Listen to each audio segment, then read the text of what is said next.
तो देश में एनडीए का लक्ष्य जहां 400 पार का है, तो आज पीएम नरेंद्र मोदी तीसरी बार काशी में अपना नामांकन दाखिल करेंगे। लेकिन पिछले 10 सालों में काशी का कायाकल्प मान हो चुका हो, क्योंकि एक तरफ जहां काशी में अविरल विकास की धारा बह रही है, तो दूसरी तरफ विरासत को संरक्षित रखने पर भी जोर दिया जा रहा है। आखिर कितनी बदल गई है काशी पिछले 10 सालों में, आइए आपको इस रिपोर्ट के माध्यम से दिखाते हैं।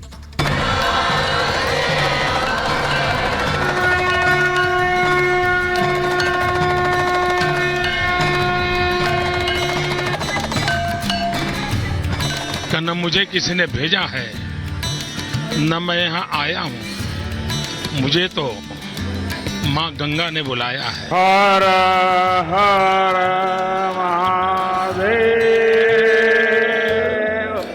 2014 में पीएम मोदी का रिश्ता बाबा विश्वनाथ की धरती काशी से जुड़ा। 2014 में ही नरेंद्र मोदी ने पहली बार काशी की धरती से नामांकन दाखिल किया, पहली बार संसद पहुंचे और देश के प्रधानमंत्री बने। 2014 से काशी से पीएम मोदी का जो रिश्ता जुड़ा है, वो आज भी कायम है। काशी से पीएम मोदी के सांसद बनने के बाद विकास की अविरल गंगा बह रही है। विरासत भी विकास भी की तर्ज पर काशी प्रगति के नए मानदंड स्थापित कर रही है। काशी में महादेव की इच्छा के बिना न कोई आता है और न यहां उनकी इच्छा के बिना कुछ होता है। यहां जो कुछ होता है महादेव की इच्छा से होता है। ये जो कुछ भी हुआ है महादेव ने ही किया है। काशी से प्रधानमंत्री मोदी का रिश्ता खास है। पीएम मोदी के रोड शो में काशी में जो जन सैलाब उमड़ा, उसकी तो पूछिए मत। मानो मिनी भारत सड़कों पर उमड़ आया था। पीएम मोदी से लोगों को जो उम्मीदें, भरोसा और प्यार है, वो उनकी रोड शो में साफ नजर आ रहा था। पिछले 10 सालों में काशी की फिजा बदल गई है। काशी में नई रवानगी है, नई तेजी, नई धार है। जरा सुनिए खुद काशी पहुंचे लोगों से काशी के विकास की गाथा। बहुत कुछ बदला है 10 सालों में। बहुत प्रोग्रेस हुआ है। बनारस में 70 सालों में काम नहीं हुआ, 10 सालों में हुआ। उन्होंने विश्वनाथ कॉरिडोर बनाया, सड़कें बना दी, रेलवे स्टेशन को बना दिया, पूरा विकास कर दिया है। कवन सो काज कठिन जग माही, जो नहीं होता तुम पाही। ये साक्षात कलयुग के भगवान बजरंग बली हमारे समझ से हैं। बहुत अच्छा काम किया है। जब से प्रधानमंत्री बने देश का काफी विकास हो रहा है। अपने यहाँ हिंदुओं के लिए काफी मंदिरों का विकास किया उन्होंने। अयोध्या के राम मंदिर बनवा दिया, यहाँ के लिए कॉरिडोर को काफी चौड़ा कर दिया है उन्होंने। पिछले 10 सालों में कितनी बदल गई काशी। 80,000 करोड़ की परियोजनाओं पर काशी में काम हो रहा है। काशी विश्वनाथ कॉरिडोर का निर्माण हुआ है, घाटों का पुनरुद्धार और विस्तार किया गया, अंतर्राष्ट्रीय कन्वेंशन सेंटर रुद्राक्ष का निर्माण हुआ, 750 करोड़ से अधिक की लागत से रिंग रोड बनाया गया, बिजली की तारों को अंडरग्राउंड किया गया, गंगा सफाई के लिए नमामि गंगे परियोजना जारी है, रामनगर मार्ग पर गंगा के ऊपर पुल तैयार किया जा रहा है, हैंडलूम के लिए ट्रेड फैसिलिटी सेंटर बनाया गया, DLW का 266 करोड़ की लागत से पुनरुद्धार किया गया, रेल नेटवर्क, रेलवे स्टेशनों का विकास किया गया, चौराहों का सुंदरीकरण समेत ऐसे कई काम काशी में हुए।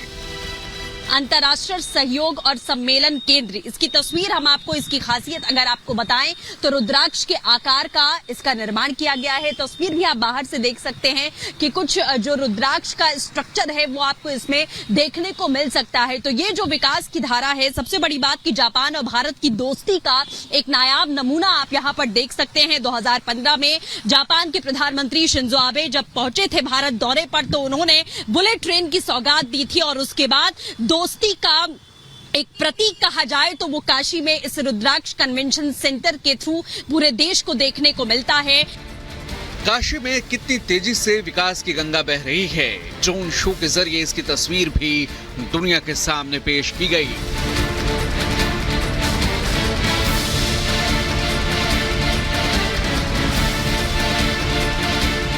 काशी वो है जहां जागृति ही जीवन है। काशी वो है जहां मृत्यु भी मंगल है। काशी वो है जहां सत्य ही संस्कार है, काशी वो है जहां प्रेम ही परंपरा है।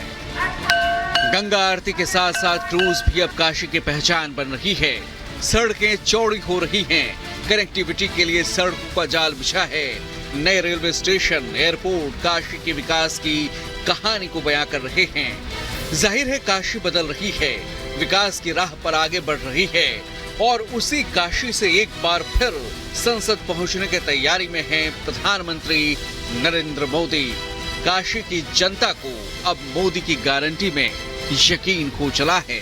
Bureau report, Republic Bharat.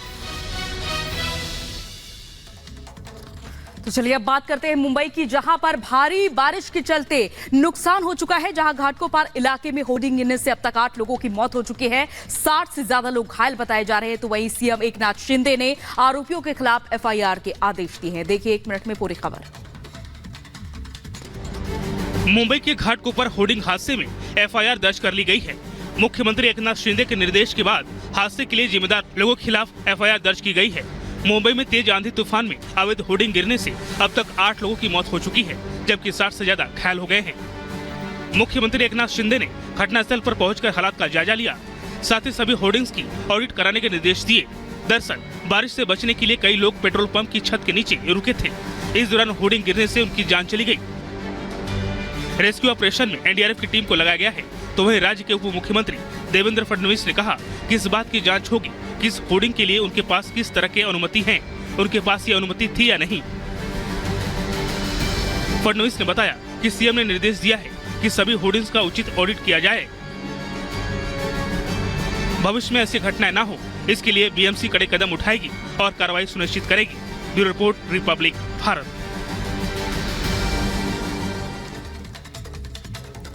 और उधर पीओके में भारी बवाल के बाद पाकिस्तान ने इंटरनेट बैन कर दिया है। आम लोगों पर पाकिस्तानी सेना ने फायरिंग भी की है। मुजफ्फराबाद में पाकिस्तान के खिलाफ जारी है विरोध प्रदर्शन।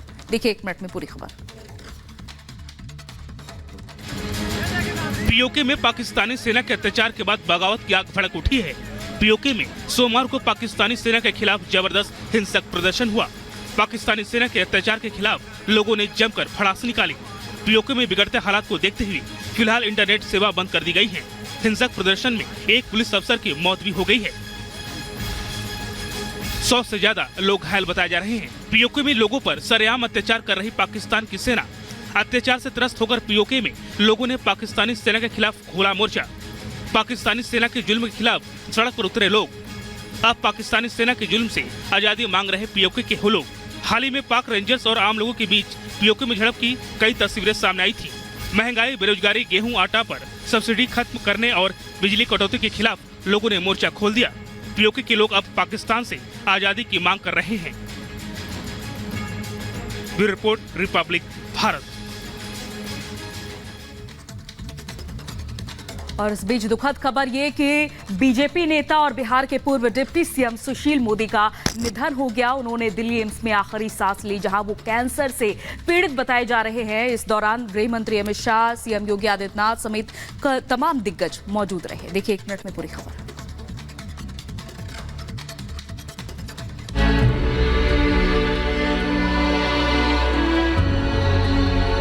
बीजेपी नेता और बिहार के पूर्व डिप्टी सीएम सुशील मोदी का 72 साल की उम्र में निधन हो गया। कैंसर से पीड़ित सुशील मोदी ने दिल्ली एम्स में आखिरी सांस ली।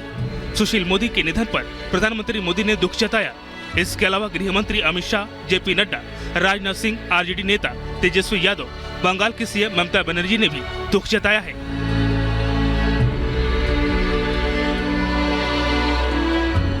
सुशील मोदी के निधन पर दुख जताते हुए पीएम मोदी ने ट्वीट किया। पीएम मोदी ने कहा कि बिहार में बीजेपी की सफलता के पीछे उनका अमूल्य योगदान रहा है।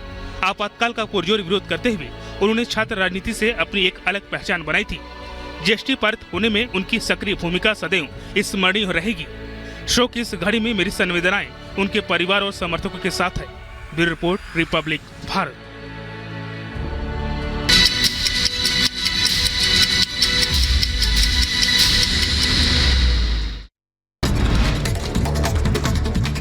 मुंबई में तेज आंधी तूफान से भारी नुकसान। घाटकोपर इलाके में होर्डिंग गिरने से 12 की मौत, 60 से ज्यादा लोग घायल। सरकार ने मुआवजे का ऐलान किया। घाटकोपर होर्डिंग हादसे मामले में केस दर्ज। सीएम शिंदे ने निर्देश दिए कार्रवाई के। घटनास्थल पर जाकर सीएम शिंदे ने रेस्क्यू ऑपरेशन का जायजा लिया। यूपी के सीतापुर में भी तेज रफ्तार आंधी तूफान ने मचाई तबाही। अलग अलग जगह से 4 लोग की दर्दनाक मौत की खबर सामने आई। कई जगह पेड़ गिरे। यूपी के बरेली में दीवार खड़ी करने को लेकर हुई मारपीट और पथराव। 5 लोगों को आई गंभीर चोट। गंभीर हालत में सभी को बरेली जिला अस्पताल रेफर किया गया। दिल्ली मेरठ एक्सप्रेसवे पर दबंगों की गुंडागर्दी का दिल दहला देने वाला वीडियो सामने आया, जहां टोल के पैसे मांगने पर दबंगों ने महिला टोल कर्मी को कार से कुचल दिया। महिला को अस्पताल में भर्ती कराया गया। टोल प्लाजा पर लगे सीसीटीवी कैमरे में घटना कैद हुई। यूपी के मुजफ्फरनगर में गैंगस्टर के 3 आरोपियों ने अपराध की दुनिया में तौबा किया। तीनों आरोपी बाजार से होते हुए हाथों में तख्ते लेकर कोतवाली पहुंचे। तीनों पुलिस के सामने सरेंडर करने पहुंचे। राजस्थान के हनुमानगढ़ में पुलिस की बड़ी कार्रवाई। हरियाणा का गैंगस्टर सागर पुलिस एनकाउंटर में हुआ घायल। बताया जा रहा है कि वो दिल्ली के एक मर्डर केस में फरार था, राजस्थान आया था। यूपी के बुलंदशहर में पेड़ के विवाद को लेकर दबंगों ने फायरिंग की। एक महिला के हाथ में लगी गोलियां आंधी में गिरे आम के पेड़ में विवाद हुआ था। खुर्जा पुलिस ने आरोपी के खिलाफ केस दर्ज कर तलाश शुरू की। बुलंदशहर के खुर्जा में कार और ऑटो रिक्शा की हुई टक्कर। चालक समेत 6 लोग हुए घायल। घायलों को किया गया हायर मेडिकल सेंटर रेफर। शराब के नशे में बताया जा रहा है कार चालक। यूपी के झांसी में तेज रफ्तार में 2 ट्रकों की टक्कर हो गई। हादसे में एक की मौत। पुलिस ने शव को पोस्टमार्टम के लिए भेजा।